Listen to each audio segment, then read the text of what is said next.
Shalom, shalom a todos. ¿Ya la aprendiste?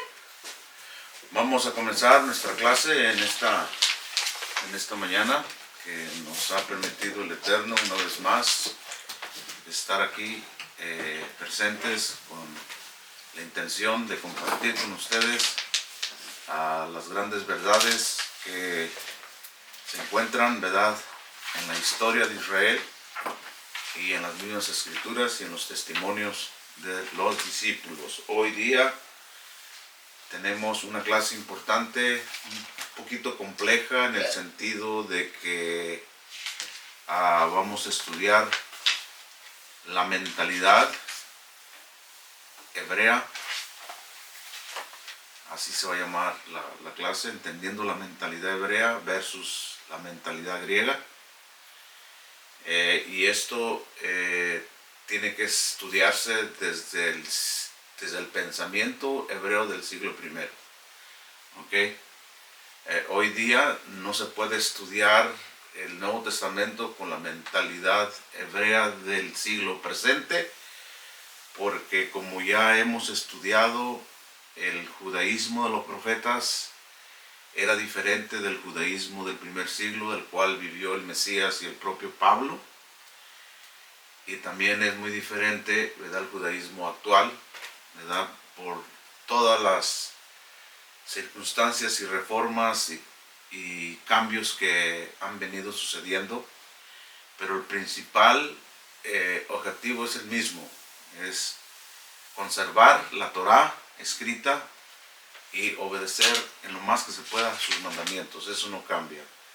Lo que ha cambiado es la forma de cómo hacerlo y los cambios generacionales que han venido dándose.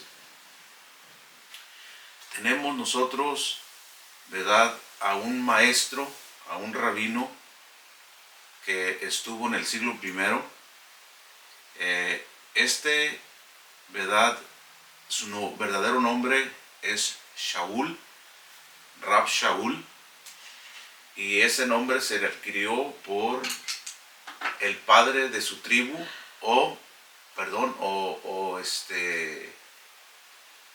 por el nombre del primer rey. ¿Okay? El primer rey de Israel fue, ¿verdad?, sin duda de la tribu de Benjamín. ¿Okay? Entonces, Rab Shaul es descendiente de la tribu de Benjamín y fue formado en un judaísmo que tenía 2000 años. ¿Okay? Y él viene de la casa de Gamaliel. ¿Okay? Gamaliel fue un gran maestro que componía o era miembro del Gran Sanedrín en Jerusalén. El Rabí Gamaliel aparece en el Nuevo Testamento, en el libro de los Hechos, y también aparece en la lista de los 40 sabios que estudiamos, que aparece en la Gemara y también aparece en el Talmud como un gran sabio. Y de allí, de la escuela de Gamaliel, viene Hillel. ¿Okay? Como ya entendemos y sabemos, Hillel fue uno de los grandes maestros que estaba en yuxtaposición con Shammai. ¿Okay? Estos dos grandes maestros crearon una yeshiva, una escuela de discípulos. Hillel y Shammai eran los dos grandes maestros, ¿verdad?, en los tiempos que nació el Mesías y en los tiempos que se formó Rab Shaul. Entonces, Rab Shaul trae el pensamiento de la escuela de Hillel y trae la sabiduría de Gamaliel. ¿Okay? Entonces, debido a esto, es necesario que cuando leamos a Pablo tengamos en cuenta esa formación rabínica de donde surge sus escritos que nos llegaron, ¿verdad?, hace 2000 años. Como podemos imaginar, cuando hablamos de Pablo, no podemos separarlo de su formación rabínica, que tiene en cuenta ¿verdad? 2000 años de enseñanza de la Torá en su nación. 2000 años de la interpretación de la misma. Y todas ellas entran en una tensión muy profunda en su vida al momento de encontrarse con Yeshua, el resucitado entre los muertos. Eso creó a él un choque, pero no cultural, sino de sabiduría profética. ¿Okay? Porque él se consideraba el futuro miembro de Sanedrín. Ocuparía la silla de Gamaliel. Y es por eso su esfuerzo en complacer la sentencia del Sanedrín de ir a arrestar a todos aquellos que creían en el Mesías resucitado. Ese era el tema. Y para su sorpresa, en esa misión encomendada por el Sanedrín a él, con todas las credenciales y todos los permisos de encarcelar y de detener y de echar a la cárcel a todo aquel que creyera que Yeshua HaMashiach había resucitado entre los muertos, ¿verdad? Él tenía todas esas credenciales. Su sorpresa fue que cuando iba en esa misión, se le aparece el resucitado entre los muertos. Este choque tan profundo que produjo en Rab Shaul su encuentro con Mashiach demandó de él, así como lo expresa en una de sus cartas en Gálatas, se retiró varios años en una vida privada. Esto es interesante. ¿Por qué este gran maestro Rab Shaul tuvo que retirarse varios años antes de manifestarse para su misión? Este es un dato que se deja, ¿verdad?, sin atención. Pero conociendo el sistema fariseo o judío, ¿verdad?, o hebreo, esos 3 años que él duró fue para reinterpretar todas las riquezas de la tradición la cual él había sido formado y que era lo mejor de su época a la luz del evento del Mashiach. En otras palabras, Pablo fue separado por un espacio de 3 años a estudiar y a entender el evento del Mashiach, el nacimiento, ¿ok?, y la vida de el Mesías, su muerte y su resurrección.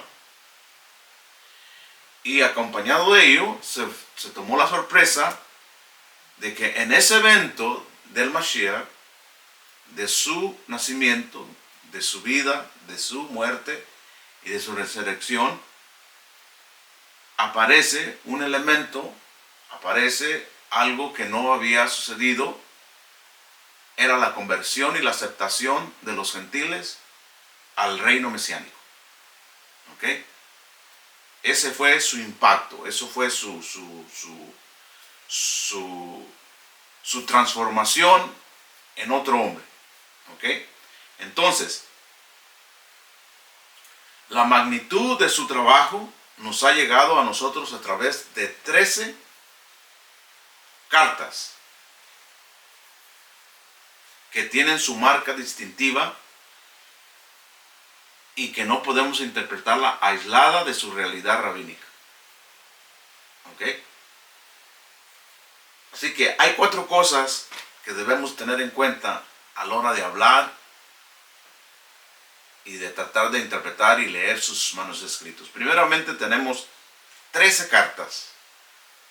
Su trasfondo de esas 13 cartas son rabínicas. Rabínicas. Tercero, el encuentro con el Mashiach o con Yeshua. Y por último, el retiro espiritual por varios años. ¿Ok? Entonces, esas 4 cosas tenemos que tener en mente. ¿Ok? Primeramente, tenemos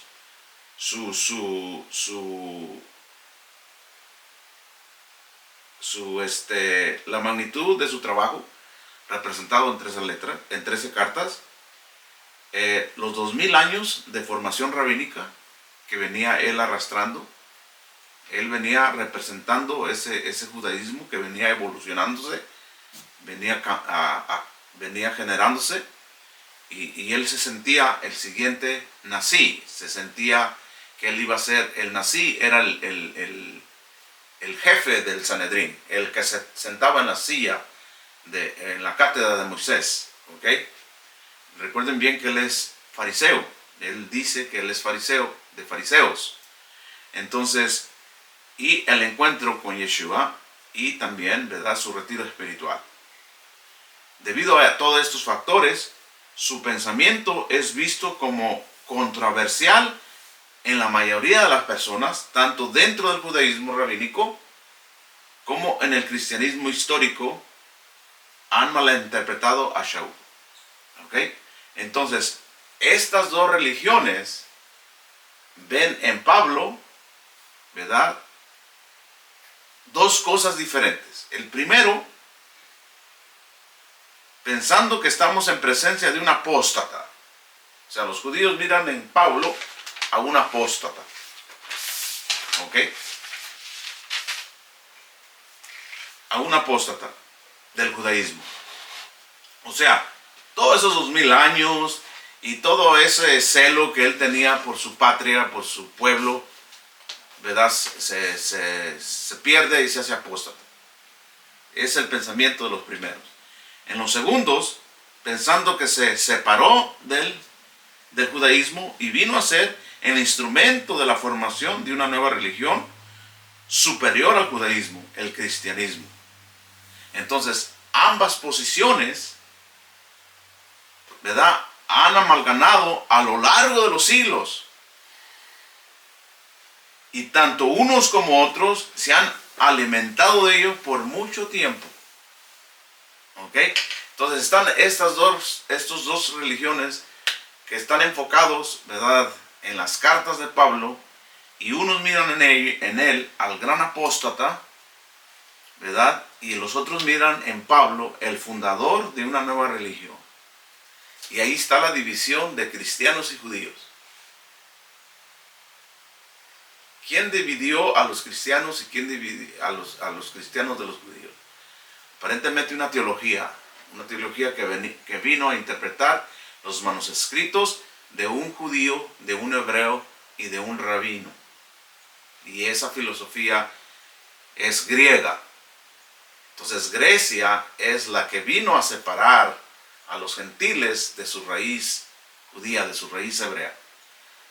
Entonces, por eso que esta clase es importante para entender el pensamiento hebreo versus al pensamiento helenista o griego, específicamente cuando se trata de la Torá, cuando se trata de la escritura. Recordemos que ya mencionamos el día que se tradujo la Torá por primera vez en el idioma griego, ¿verdad?, que fue en 500 años antes de la aparición del Mashiach con Ptolomeo, ¿verdad?, de los 70 sabios que fueron desde Jerusalén hasta Alejandría para traducir del hebreo al griego. Y esa versión griega de la Torá se le llamó la Septuaginta. ¿Ok? Unos vieron, ¿verdad?, un fatalismo ese día, ¿verdad?, porque por primera vez un texto sagrado se traduce a una lengua, ¿verdad?, nata, a una lengua común y corriente, y se mira, ¿verdad?, en el judaísmo el lenguaje hebreo como algo sagrado que Dios le entregó al pueblo de Israel. Y es el lenguaje que el Eterno, ¿verdad?, le ha dado la revelación de la Torá al pueblo de Israel. Por eso se conserva cualquier lectura cualquier texto, cualquier explicación de la Torá siempre se mantiene en hebreo. Después se explica en el lenguaje natural de las personas, sea inglés, sea español, sea griego, sea cualquier arameo, cualquier idioma que sea, pero nunca se deja de lado, ¿verdad?, escuchar el texto, aunque la gente no lo entienda, en el original hebreo. Después el maestro, ¿verdad?, da la interpretación y lee el pasaje que se leyó en hebreo en su idioma para que entienda la explicación de tal. Entonces, entendiendo esto, Pablo nunca abandonó el hebreo y nunca abandonó su pensamiento. ¿Ok? En las cosas, hoy día ha comenzado a cambiar la perspectiva. El judaísmo rabínico recién comienza a revisar su apostolado con respecto al judaísmo del primer siglo. ¿Ok? El judaísmo del primer siglo es el judaísmo que vivió el Mesías y que vivieron los apóstoles y que vivió Pablo. Ese judaísmo del primer siglo no es igual al judaísmo de los profetas, que son 400 años antes, y no es igual al judaísmo donde se formó la Gemara y el Talmud, que son otros 500 años después, mucho menos el judaísmo de hoy. ¿Ok? Entonces, el judaísmo del primer siglo es el judaísmo que tenemos que enfocarnos, entenderlos. ¿Y cuáles son las fuentes que tenemos para entender ese judaísmo? ¿Cuál es la fuente que podemos entender nosotros ese judaísmo? Si queremos usar el judaísmo de los profetas, son 400 años de distancia. ¿Y cuánto se cambia o cuánto cambia la generación y el pensamiento de una persona en 400 años? Ahora, si queremos estudiar el judaísmo del primer siglo a la luz de la revelación del Talmud, que son otros 400 años después, entonces estamos muy lejos. El único documento que tenemos más cercano, o que casi fue lo que formó este judaísmo netzarita, por así decirlo, no fariseo, es el Nuevo Testamento llamado por los cristianos, que nosotros lo llamamos el Código Real, ¿okay?, o el Brit Hadashah. Es el documento que tenemos más cercanos al judaísmo del primer siglo que vivió el Mesías y que vivió Rashad. ¿Okay? Entonces, pues ahora sabemos que lejos de ser judaísmo monológico y normativo, el judaísmo del primer siglo fue en extremo multifacético y pluralista. O sea, no era un judaísmo único, era diverso. O sea, había muchos pensamientos, había muchas escuelas, había muchos maestros, había muchos, el cristianismo le llama sectas. Y las sectas no son algo malo, son grupos de pensamientos diferentes. Pero la religión sigue siendo la misma. ¿Ok? Todos celebran el mismo mandamiento, pero cada quien tiene su opinión de cómo hacerlo. Era el judaísmo del primer siglo. Era multifaceto, era pluralista, eran varios grupos, no era uno solo. Esto significa que muchas cosas que pueden ser consideradas hoy día en el judaísmo como normativas, ¿ok?, en los días de Yeshua y en los días de Pablo eran todavía debatidas. Hoy el judaísmo es normativo, todos hacen lo mismo. Pero en los días de Yeshua se debatía, ¿verdad?, por todo. ¿Se acuerdan en una clase que hicimos? Que entre la casa de Gilel y la casa de Shammai había más de 300 oposiciones o discusiones. ¿Ok? Entonces, entonces, debido a esto,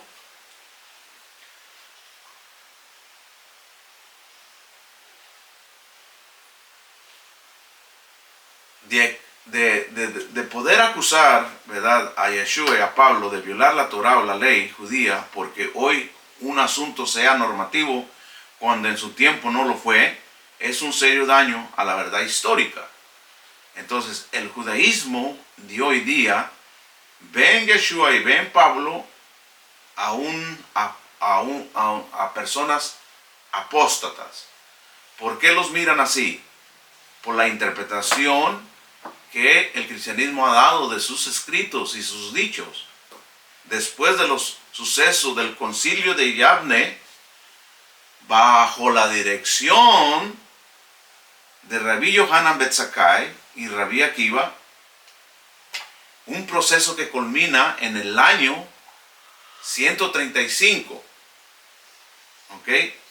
Con la aparición, ¿verdad?, de la revuelta de Bar Kokhba, ¿ok?, que dio fin a aquella época. Allí se acabó el judaísmo del primer siglo, ¿ok? Allí se acabó el judaísmo del primer siglo. En el año 135, porque fue la última guerra judía con los romanos. Y ya sabemos bien la historia, que en la revuelta de Bar Kokhba se separaron los creyentes gentiles que creyeron en Yeshua y los creyentes judíos que creyeron en Yeshua se separaron de sus hermanos judíos. Porque los creyentes judíos en Yeshua no podían aceptar a otro Mesías. Y los gentiles que habían creído en Yeshua como el Mesías tampoco podían aceptar a otro Mesías. Entonces este fue un daño que se hizo tanto en el movimiento nezarita como en el movimiento gentil y el movimiento fariseo. Se creó un daño grande. Esta guerra no fue solamente física, sino fue destructiva espiritualmente, porque se separaron estos tres grupos.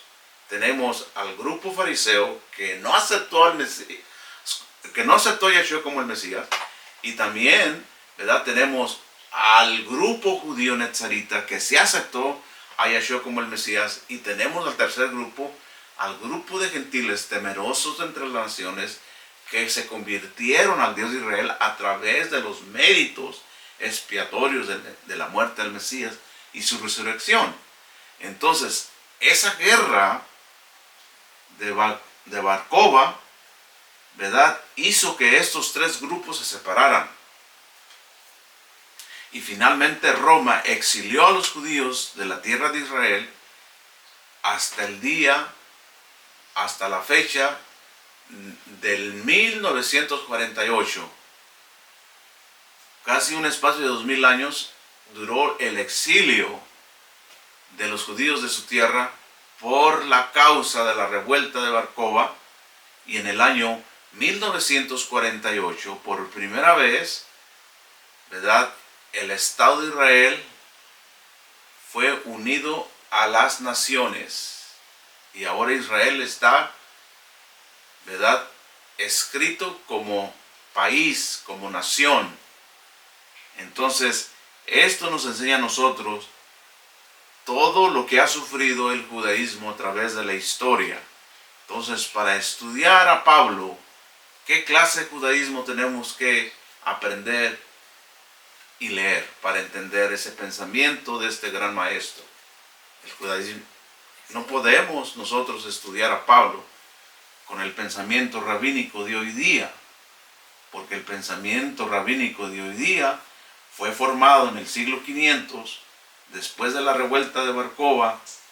El judío anduvo errante en todas las naciones, y en el año 200, ¿verdad?, comenzaron a escribir la Torá oral, que fue llamada Mishnah.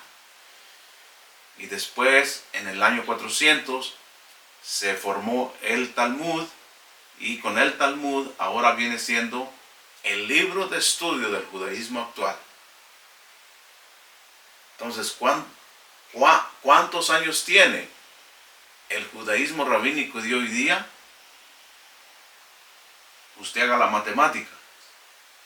Si se formó el Talmud en el año 500 y estamos en el 2025, ya casi, entonces tiene un espacio de 1500 años.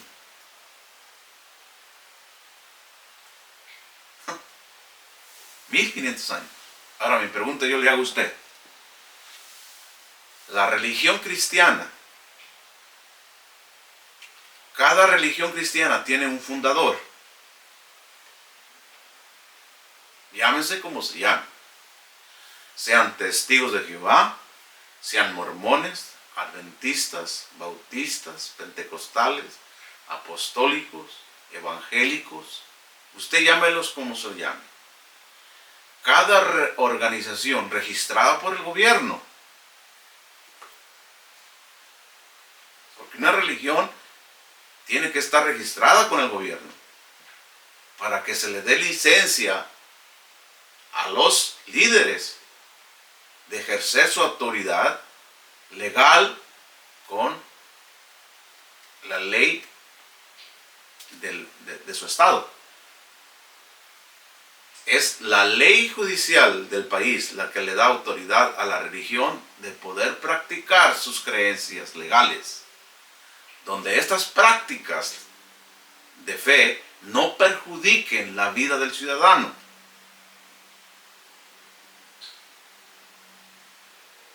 Es por eso que ninguna religión tiene la autoridad, fíjense bien, no hay ninguna religión que yo sepa, evangélica, cristiana, reformada, protestante, que tenga la autoridad de ejecutar justicia como lo tenía el Gran Sanedrín. No hay un cuerpo legislativo. Ahora, con esta autoridad viene la autoridad bíblica, la autoridad escritural.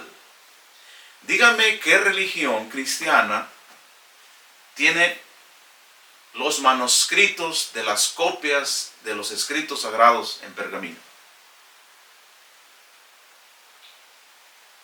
Lo único que tienen es una Biblia castellana traducida del griego por la Iglesia Católica. En cambio, el pueblo hebreo conserva esa autoridad espiritual dentro de sus sinagogas. Eso no se toca y no está expuesto al público. Y ningún miembro tiene un pergamino en su hogar, porque ese pergamino es la máxima autoridad espiritual que Dios le dio al líder en función. Entonces, el líder de esa comunidad, de esa sinagoga, es el que conserva ese escrito y de allí se saca para estudiarlo, y todo lo que se estudia de ese verso es lo que se llama Torah oral. ¿Qué religión usted sabe que tiene esa autoridad? O que sus Biblias que tienen en sus congregaciones fueron copiadas de ese manuscrito original. Entonces, a pesar de la historia que nos convierte a nosotros, ¿verdad?, en espectadores no es fácil entender a Pablo, no es fácil entender al Mesías, porque ellos vivieron en una edad donde cambió el mundo, porque fue donde Pablo dice, venido el cumplimiento del tiempo, el Eterno mandó a su Hijo, nacido de mujer. ¿Y dónde nació? ¿Y dónde mandó el Eterno? Cuando el Eterno dice que Él mandó, entonces quiere decir que cuando Dios dice que va a pasar algo, alerta a todo el mundo, porque todo el mundo, si lo acepta o no lo acepta, lo va a sufrir, lo va a vivir. Los que aceptaron la venida del Mesías, es un ingrediente interesante aquí que les voy a enseñar. Todo lo que pasa en la Escritura tiene una razón de ser. Si lo comprendemos o no lo comprendemos, eso no importa. No deja de ser. ¿Ok? Y esa es la diferencia entre el pensamiento hebreo y el pensamiento griego. En el pensamiento hebreo, lo que no se entiende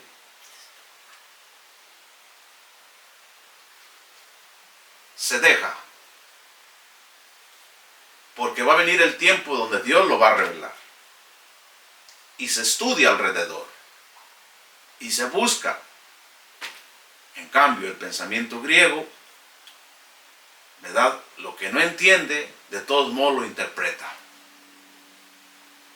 Y eso no debe de ser así. ¿Por qué? Porque cuando miramos nosotros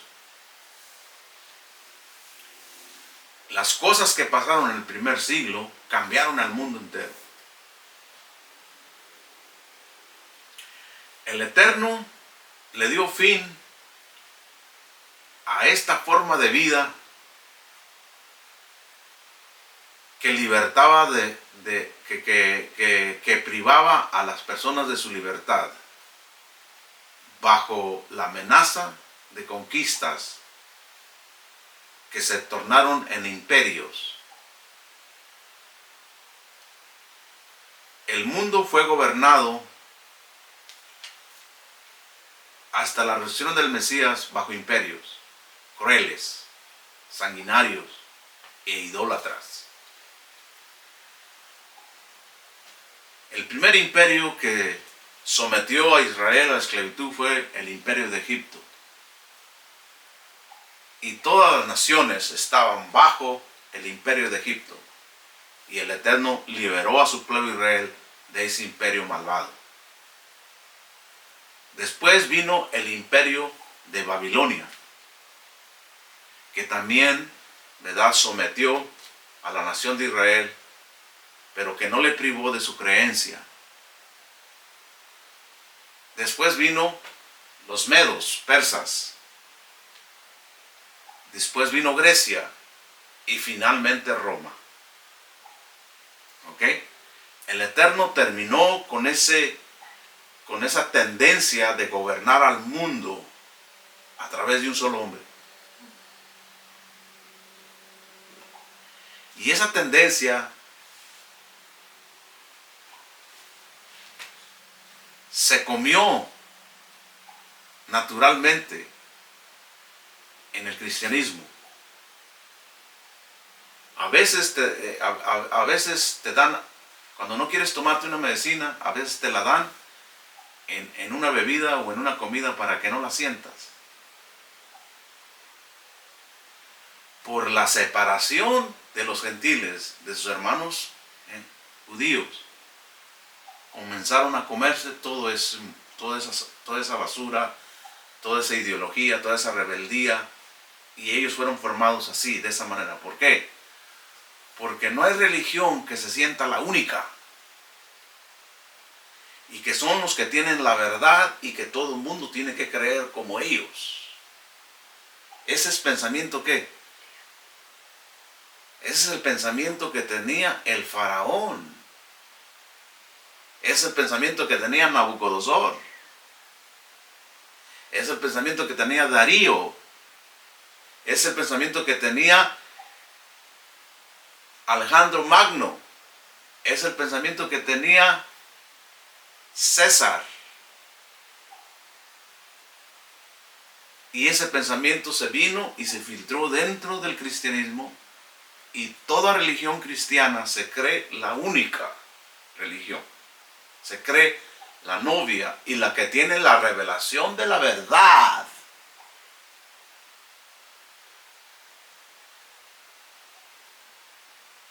Entonces es importante conocer la mente de Pablo y su formación rabínica, que construyó la forma como la revelación fue procesada hasta llegar a nosotros por medio de sus escritos inspirados.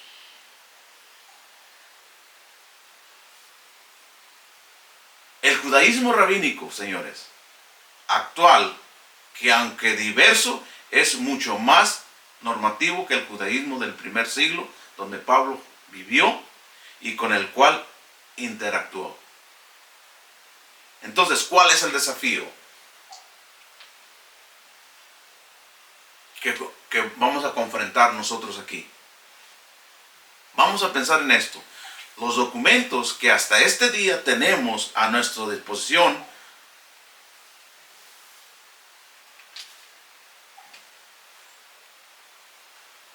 para una reflexión crítica del judaísmo del primer siglo están distantes de él, como ya miramos, por muchos años. Es decir, los documentos más antiguos que podemos usar para evaluar el judaísmo de los días apostólicos datan de la época de la Mishnah, unos 140 años después de Yeshua. Y por otro lado, ¿cuánto podemos cambiar en el pensamiento de las costumbres de un pueblo después de 4 o 5 generaciones? Si nos vamos al Talmud, nos retiramos, ¿verdad?, 400 años. Por otro lado, si tomamos los profetas para tratar de evaluar el judaísmo del primer siglo, estamos en la misma posición de los 400 años antes. Esto quiere decir que el judaísmo de lo que se conoce equivocadamente como el Antiguo Testamento no es en todos los aspectos el judaísmo de la época de Yeshua y de los apóstoles. No es el judaísmo de Rav Shaul. Lo mismo sucede con el Talmud y la Mishnah. La realidad de estos hechos, por supuesto, está motivado a una revisión del judaísmo que nosotros conocemos como el judaísmo netzarita. En realidad, lo único que tenemos, o los únicos documentos que tenemos, que tienen hasta esos días para reevaluar este periodo específico, eran los escritos, ¿verdad?, que se encontraban en Filón de Alejandría y de Flavio Josefo. Entonces, lo único que nos queda a nosotros, ¿verdad?, es el Nuevo Testamento. El Nuevo Testamento es el único documento que nos ayuda a entender, ¿verdad?, esta escritura. Entonces, ahora vamos a mirar la mente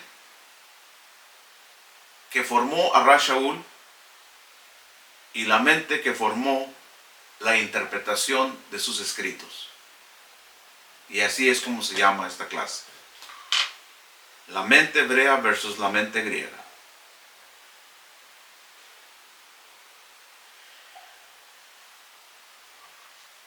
Fíjense bien lo que le voy a leer aquí, es un detalle muy interesante. Dice un escritor lo siguiente de la mente de Pablo. El judaísmo que formó a Shaul se caracterizó, entre otras cosas, por un acercamiento escatológico a la fe. El judaísmo que formó a Saúl no concibió la historia en forma circular, como los griegos la concibieron, sino lineal. Es decir, el judaísmo no vio la historia como una escalera de hechos fortuitos que se repiten una y otra vez. ¿Ok? Ustedes conocen bien el término que se usa hoy, moderno, el karma. El karma es un pensamiento circular que se repite. ¿Ok? La historia de la humanidad no la debemos de ver circularmente, sino que tiene un inicio y tiene un objetivo. Si las tragedias en la humanidad suceden es porque no hemos cambiado. Porque la ley de Dios bendice y castiga desde los días de Moisés hasta este día. Hay una diferencia entre ver la historia en una forma lineal y circular y se advierte cuando en el pensamiento judío es circular y no lineal. Entonces los griegos miran la historia en un círculo, pero interpretan la escritura linealmente. Este es el complejo de los debates de las religiones. Hoy día, ¿cuántos grupos judíos hay?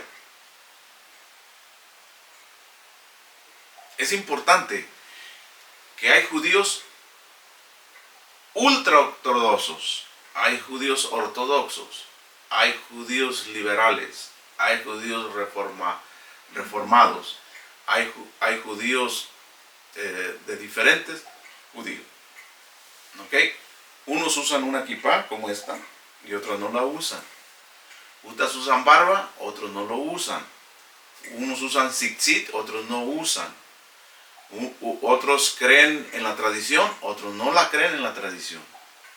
Hay judíos que solamente son judíos o practican su judaísmo cada año. O sea, la diversidad de judíos es mucha hoy día. En los tiempos de Yeshua eran también igual. Había muchos grupos diferentes. Pero los une una sola cosa. ¿Qué es lo que les une a ellos? La esencia de su identidad no es el término judíos. Es lo que ellos recibieron como señal de pacto, que es la Torá.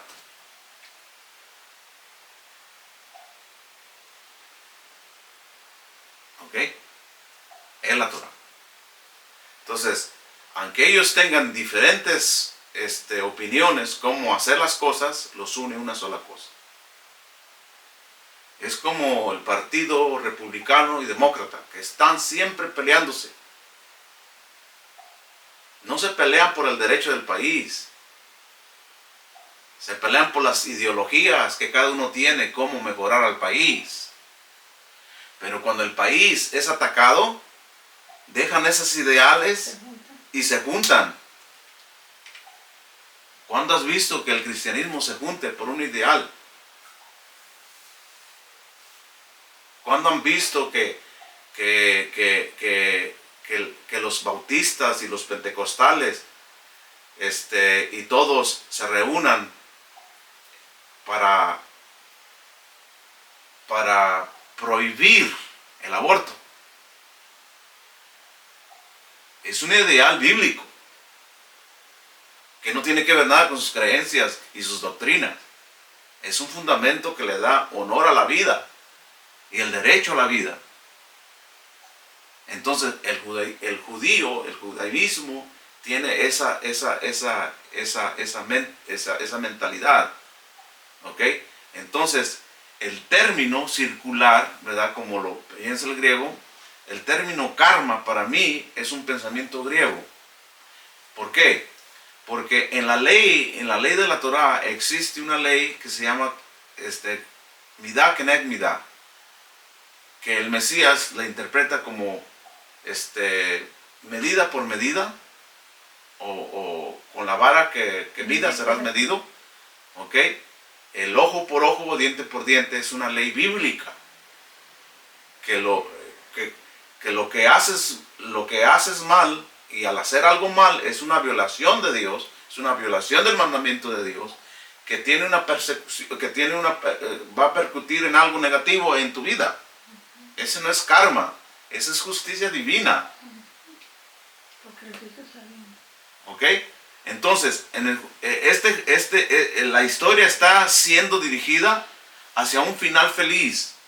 ¿Ok? La historia, así la mira el pensamiento hebreo. La historia es lineal, la tienes que ver lineal. ¿Ok? Todos son importantes, desde el primero hasta el último, todos son importantes. Son todos importantes. Verá, la historia de la humanidad tiene un final glorioso y extraordinario bajo el control absoluto del Eterno. El Eterno es el que tiene la historia de la humanidad en control. Si no entendemos lo que pasa en cada generación, no es problema de Dios, es problema nuestro.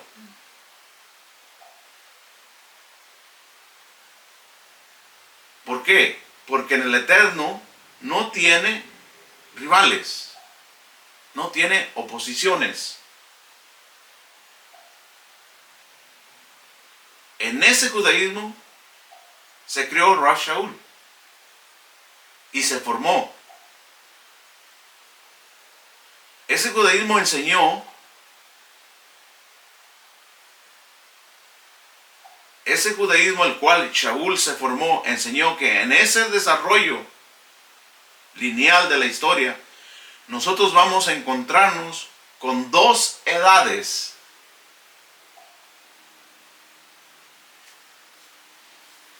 Y esto es doctrina apostólica, farisea, judía, hebrea, que los apóstoles y Ras Shaul creyeron y enseñaron.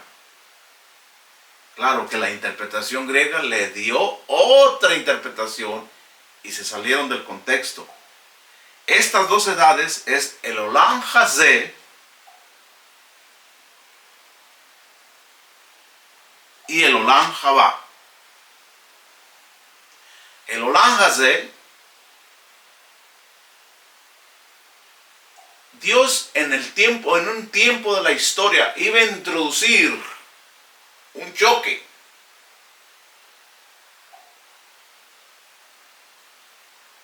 ¿Ok? Un choque en la humanidad que sacudiría a todo el mundo.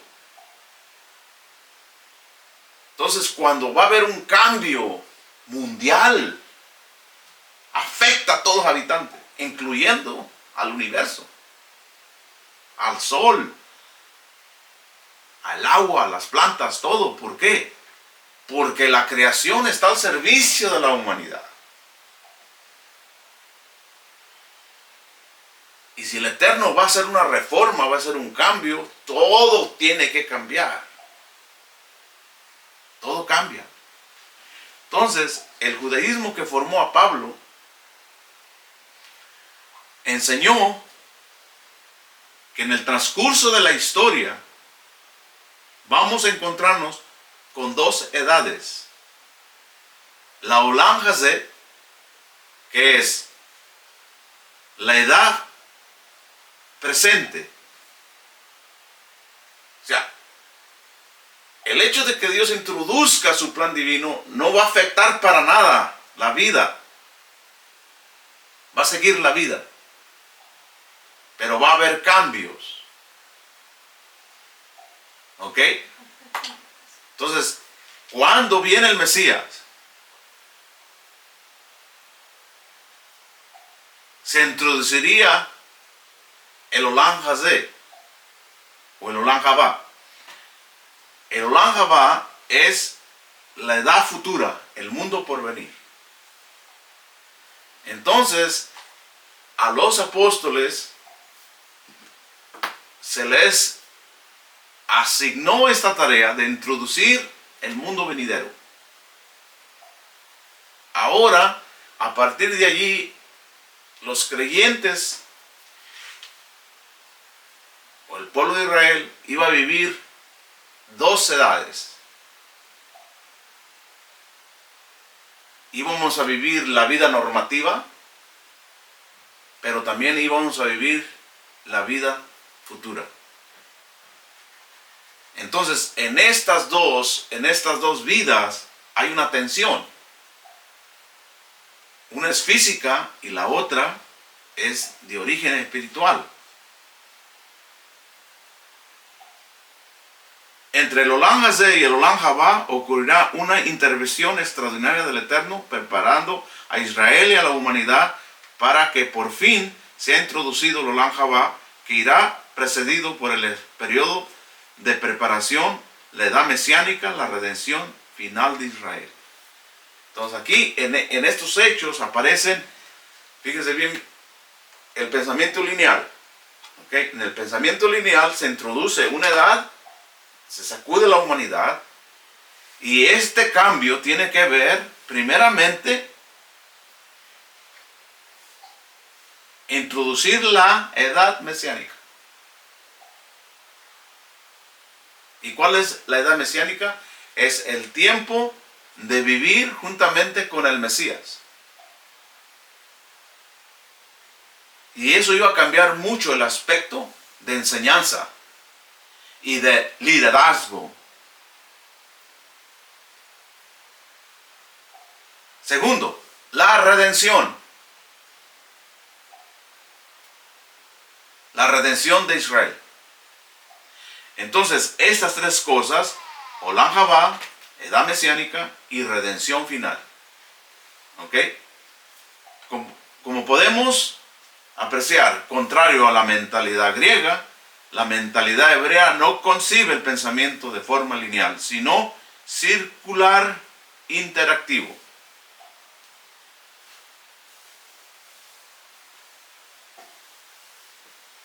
Nunca debemos de ignorar que la mentalidad helenista es dual y lineal. La mentalidad del judaísmo es circular, interactiva por juxtaposición de conceptos. Vamos a mirarlo para la otra semana. Esto es importante. Si nosotros logramos entender esto, les voy a explicar lo que quiere decir, ¿verdad? En la mente hebrea, ¿verdad? Cuando hay algo que no se entiende, se gira alrededor de ella, se estudia, se medita y se espera para la revelación. En cambio, en la mente griega se interpreta y se sigue, sin saber si es cierto o no es cierto, si va a pasar o no va a pasar, si alguien lo enseñó o no lo enseñó. Ahora, ¿por qué es interactiva? ¿Y qué quiere decir juxtaposición? La juxtaposición es algo que está contrario. Por eso en el mundo de Dios vamos a mirar nosotros que Dios interacta y también tiene juxtaposiciones. Él puede darnos, ¿verdad?, una palabra positiva y luego después nos da una negativa. Él nos promete una cosa y luego después nos la quita. Hay una razón de eso que nosotros no podemos entender. Y recuerden bien que Dios no cambia. El que cambia somos nosotros. Pero Él, sabiendo nuestra debilidad, a veces aparece como que si Dios se pone en contra de nosotros. Pero no está en contra de nosotros, está en contra de nuestras malas acciones. Si nos ponemos nosotros en buenas acciones, entonces lo primero que Él prometió es lo que nos va a beneficiar, y lo que Él dijo después no nos afectará. No sé si entendemos esto. Entonces, por un lado, fíjese, Él le dice a Israel, te daré todo esto. Viene otro profeta y dice, todo lo que te daré te quitaré, pero hay circunstancias. ¿Ok? Hay circunstancias. ¿Por qué en un lado dice que da y en el otro dice que quita? Porque donde quita, si no te arrepientes, lo vas a perder. Ahora, Él lo que te promete, no te lo promete simplemente por no hacer nada. Tienes que merecerlo. Entonces, uno actúa lo positivo de Dios, ¿verdad? Uno lo activa a su favor, y también uno lo negativo de Dios lo activa también con sus malas acciones. Esa es la juxtaposición. Y en la interpretación bíblica, Pablo usa mucho esto. En unas palabras está favoreciendo la ley y en otras la está condenando. En una exalta la gracia y en otra destruye la ley. Aparentemente ese es el concepto helenista, de que hay solamente dos cosas. Uno es negro y otro es blanco, otro es oscuro y otro es luz. Pero en el pensamiento hebreo, la juxtaposición te permite a ti entender la veracidad de la revelación divina de Dios y buscar en esa veracidad, en esa juxtaposición, la respuesta. Porque Dios no cambia. Él, ya te digo que no cambia. Él no miente, Él no cambia. Él lleva la humanidad a una perfecta y final límite, donde Él va a concluir todo su plan divino y tú eliges participar en ello. Ahora, si no participas en ello, vas a sufrir los efectos positivos y negativos de esos cambios.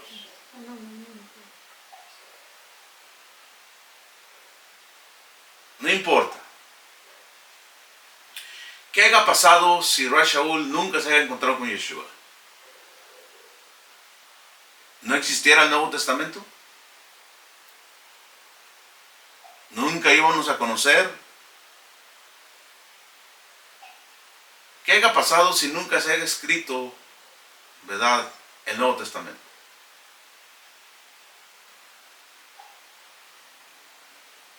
Porque el Nuevo Testamento, si lo miras tú, el judaísmo actual mira el Nuevo Testamento como el libro antisemitista.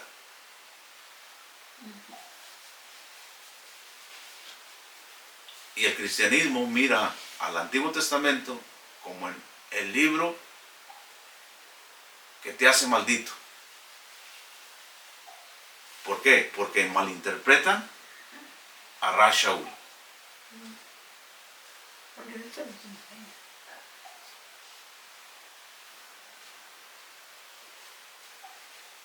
La mentalidad helenista es dual y lineal. La mentalidad producida por el judaísmo es circular, interactiva y justaposición de conceptos. ¿Ok? Por ejemplo, en filosofía helenista nos encontramos estos conceptos dualistas. ¿Qué es un dualismo? Tinieblas y luz, físico y espiritual, cuerpo y espíritu. Toda persona antigua o moderna que tenga una mentalidad filosófica usará este sistema lineal que intentará explicar al Eterno. Las escrituras y la historia, buscando siempre exponer con inteligencia cualquier inconsistencia y armonizar cualquier contradicción de una forma lógica y sistemática. Y la Biblia está llena de contradicciones, está llena de justaposiciones, está llena de conflictos, está llena de enojos, de rechazos y todo. ¿Y cómo concibes tú cómo explicas tú eso? Si solamente miras el mundo negro o blanco.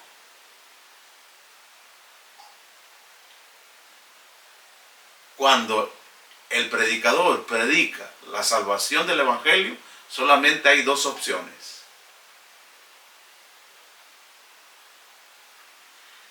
Si el judío rechaza el evangelio, el judío está condenado. Si el judío acepta el evangelio, es salvo. Señores, aceptar el evangelio no te da la salvación. Y tampoco el hacer judío te da la salvación. Lo único que te da la salvación, tanto a judíos como gentiles, es subirte al plan divino de Dios y vivir estas dos edades, que es el Olam Hazé y el Olam Haba. Meterte en el mundo, vivir la vida presente, seguir trabajando por tus sueños y servir a Dios en la edad mesiánica bajo la autoridad de su Mesías y recibir la enseñanza de la revelación en el mundo hebreo y alejarte del helenismo y del pensamiento griego que te divide de tu herencia. Es un desafío grande. Porque a pesar de lo que yo piense, de lo que tú pienses, el plan divino de Dios sigue su curso. ¿Qué esperar en Dios? Lo vamos a mirar desde otra perspectiva. Para la otra semana vamos a entrar a este término tan interesante. ¿Por qué? Porque recuerden que cuando leemos a Pablo es un hombre de alta estructura y de formación rabínica.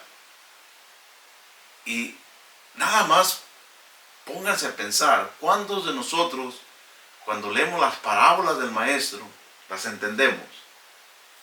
Las parábolas que él usa son midrashim. Y los midrashim son las formas que usan los rabinos para enseñar grandes verdades. Pero no se usa con claridad, se enseña en códigos. ¿Por qué se enseña en códigos? Para proteger la enseñanza y que solamente esa enseñanza se quede en aquellos que realmente quieren aprender y continuar con esa tradición. eso cuando el Mesías está en público, él enseñaba en midrashim, en parábolas. Pero cuando estaba con sus emisarios, les explicaba lo que quería decir. Cuando tú estás leyendo eso y tú piensas que ya sabes lo que el Mesías dijo, no sabes nada. Ni siquiera la mitad del 1%, porque tú no estabas allí. Hay muchas cosas que él les enseñó que no se escribieron. Esa es la mentalidad circular, no lineal. Tú piensas que la historia es lineal, tú piensas que así está la Biblia. La Biblia tiene su final. ¿Cuál es su final? Los libros del Nuevo Testamento no es el orden cronológico de la historia.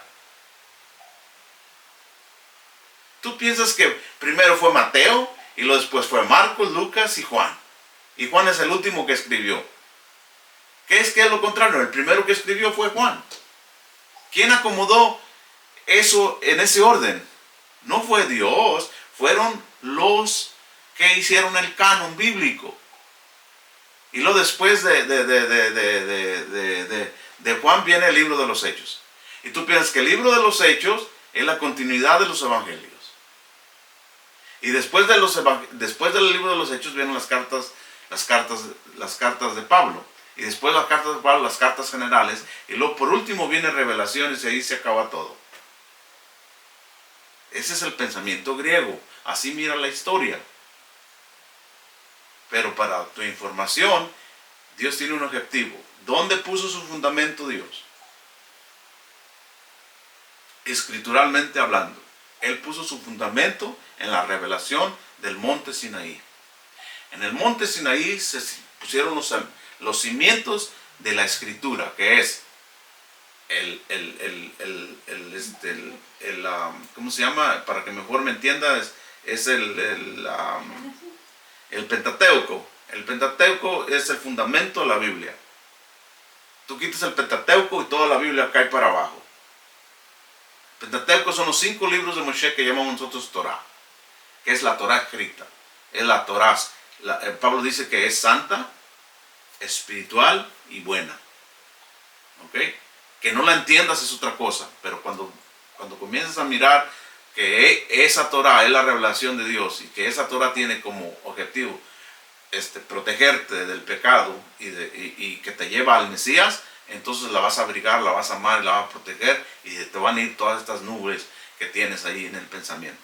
Ahora bien, ¿por qué fue necesario que los profetas se escribieran los libros de los profetas? Los libros de los profetas. ¿Cuál es el primer profeta?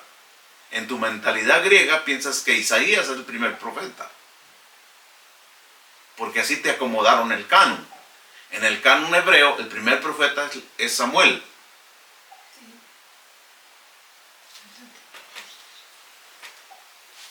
¿Ok?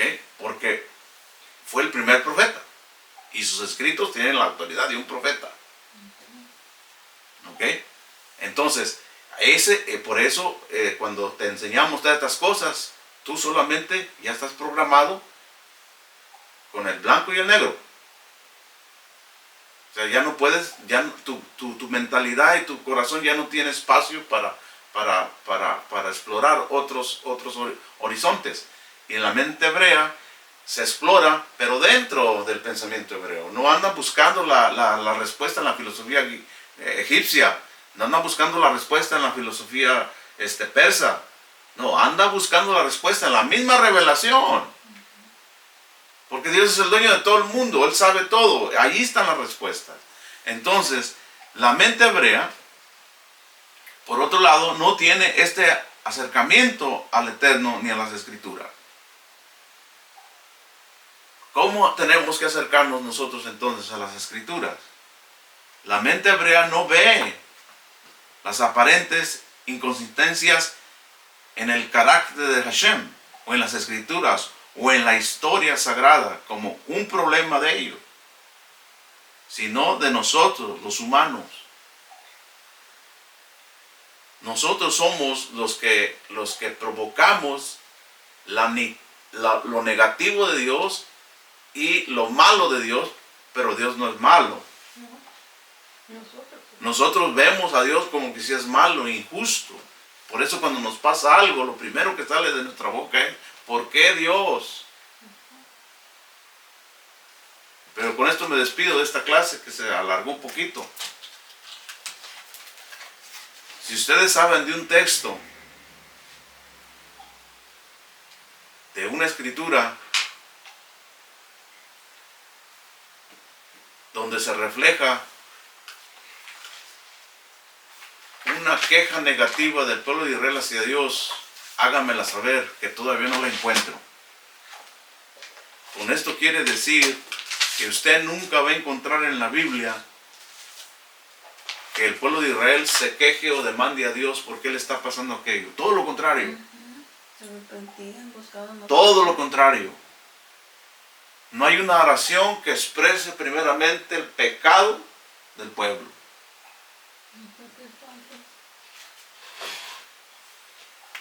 ¿Ah? Entonces, todo lo malo que nos ha... Todos los profetas dijeron, todo lo malo que nos ha venido es porque hemos abandonado tu Torah. Porque hemos hecho lo malo delante de tus ojos. Hemos adorado a otros dioses. Nos hemos olvidado de tus preceptos. Pero tú eres santo. Acuérdate de Abraham. Acuérdate de Isaac. Acuérdate de Jacob, tus siervos.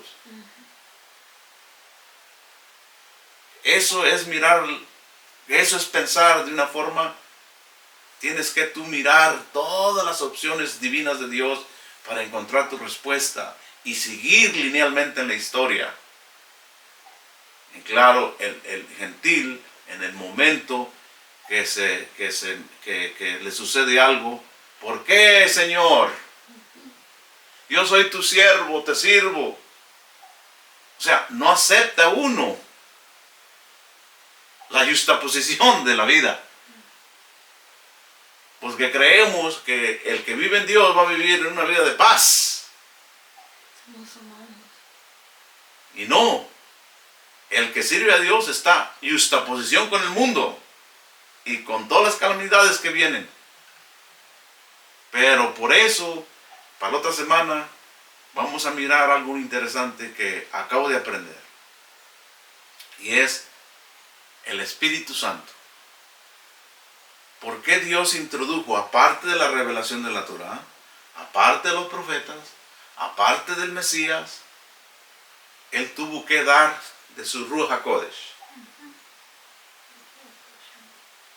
¿Para qué sirve el Ruach HaKodesh? Ahora que lo aprendamos nosotros, vamos a valorizarlo un poquito más. ¿Por qué? Porque en esa edad y en ese siglo y en ese tiempo se introduce algo que no vivió los hijos de Israel en el desierto, ni en la tierra prometida, ni en el exilio, ni al regresar del exilio, ni en la época de los macabeos.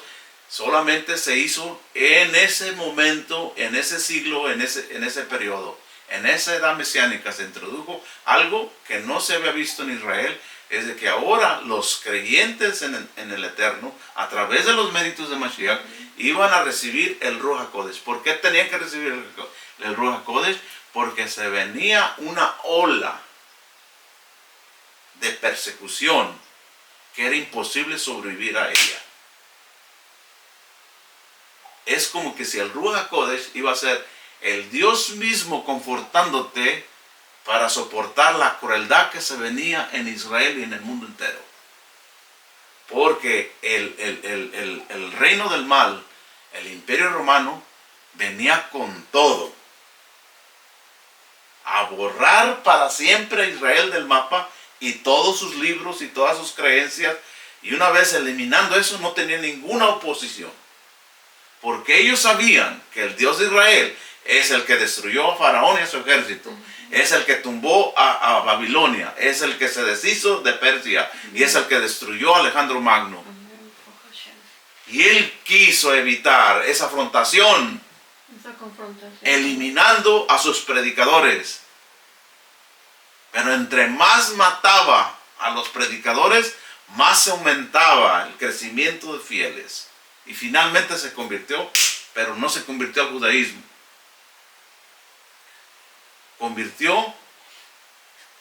Convirtió esa conversión en una iglesia separada del judaísmo.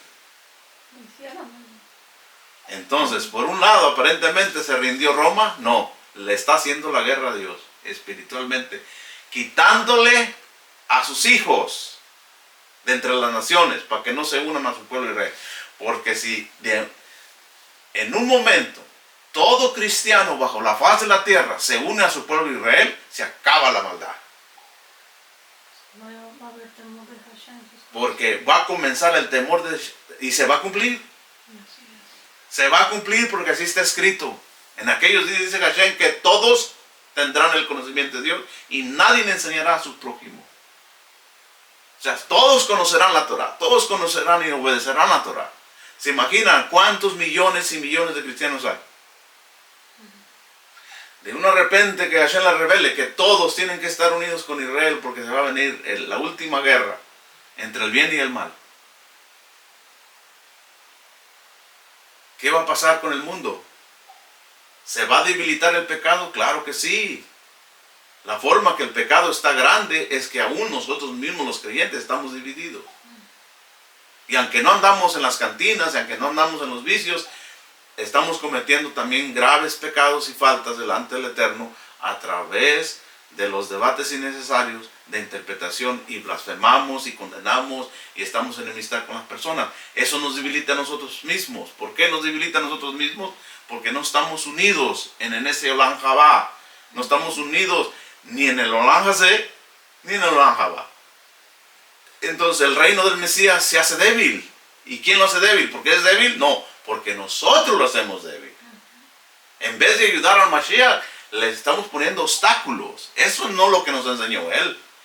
Pero eso no es culpa de él, no es culpa de Dios. Es culpa de la mentalidad que se engendró y que comenzó a formarse en los creyentes de origen gentil y que finalmente se convirtió en una religión llamada catolicismo romano universal. Y ya sabemos la historia, que con ese gobierno mundial, aparentemente, todas las conversaciones eran forzadas. Mucha gente es católica, pero no es católica a través del temor de Dios. Es al temor a la iglesia.